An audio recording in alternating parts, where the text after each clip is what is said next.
Hello everyone, my name is Andrea Puja Pratama. I'm from University of Indonesia, and our paper title is The Indonesian Investors' Responses Towards Enterprise Risk Management Implementation Disclosure.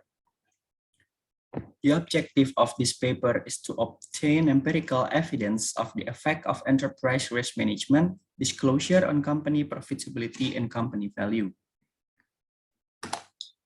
This is our research background based on a benchmark survey conducted by RIMS in 2017. 73% of the respondents reported that they had integrated ERM program in company operations, while only 24% reported that they had fully integrated ERM in their companies. And on the same survey, RIMS also state that there are 4 important things that executive management expects the ERM program to deliver.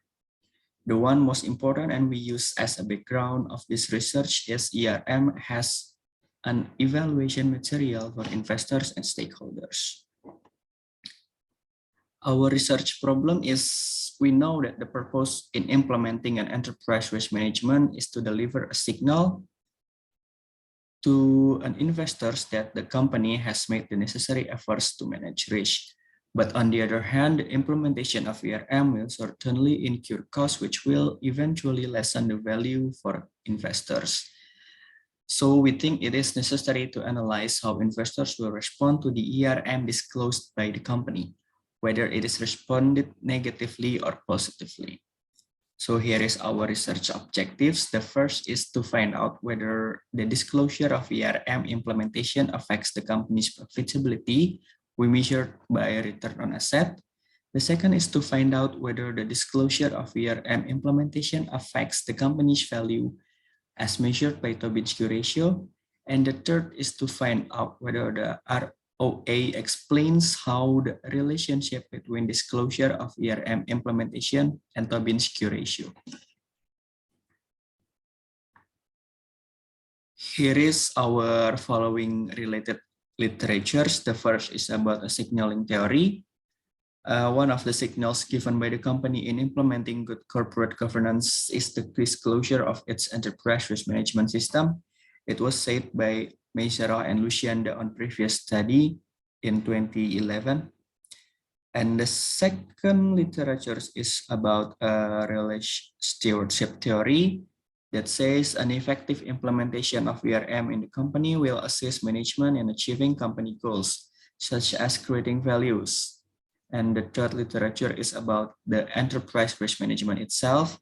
By Choso in 2004 defines ERM in terms of risk and opportunities that affects company performance and value, designed to identify potential events that could affect the entity and manage risk to keep it within an acceptance level. And the last is about company values. From Florio and Leoni in 2017, they states that firms with advanced level of ERM implementation present higher performance, both as financial performance and market evaluation. And from the literature previously described, we developed 3 hypotheses in this study. The first is there is a positive and significant influence between ERM to the company profitability. The second is there is a positive and significant influence between ERM to the value of the company. And the third hypothesis is a profitability is able to mediate the relationship between enterprise risk management and firm value. And in general, this research was conducted with this following model. Disclosure of ERM in the study acts as an independent variable. Company value measured by Tobin-Skew ratio acts as an independent variable, and a profitability measured by return on asset as a mediating variable. And after we determine this model and variable we used, next step is we collect the required data. First, we determine the sample and period used in the study. We decided to study the companies that listed on the IDX 80 index in 2019, and we used 3-year data in 2016 until 2018. We consider IDX 80 to represent companies in Indonesia because in terms of market capital, IDX 80, it covers 73% of all market capitalization in Indonesia. and we get 205 samples to study. Next, we collected the financial data from the samples, which were obtained from the annual financial reports and the IDX website.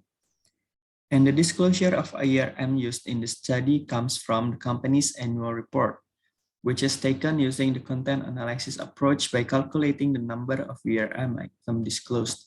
A value of 1 is given for the ERM item disclosed and a value of 0 if the item was not disclosed. And after we collect all the required data, we analyze the data using descriptive analysis and linear regression analysis. And based on Baron and Kenny study in 1986, regression analysis and testing of mediating variables using the causal step method have these following steps. First, we regress ERM on Tobin skew, and then we regress ERM on return on asset. And the final is we regress ERM and ROA on Tobin skew ratio. This is the result of descriptive statistics. This table shows that the results of statistics, we found that the company with the highest ERM disclosure was Antam in 2018 with 83%, while the lowest was Gajah Tunggal in 2018 with a value of 40%.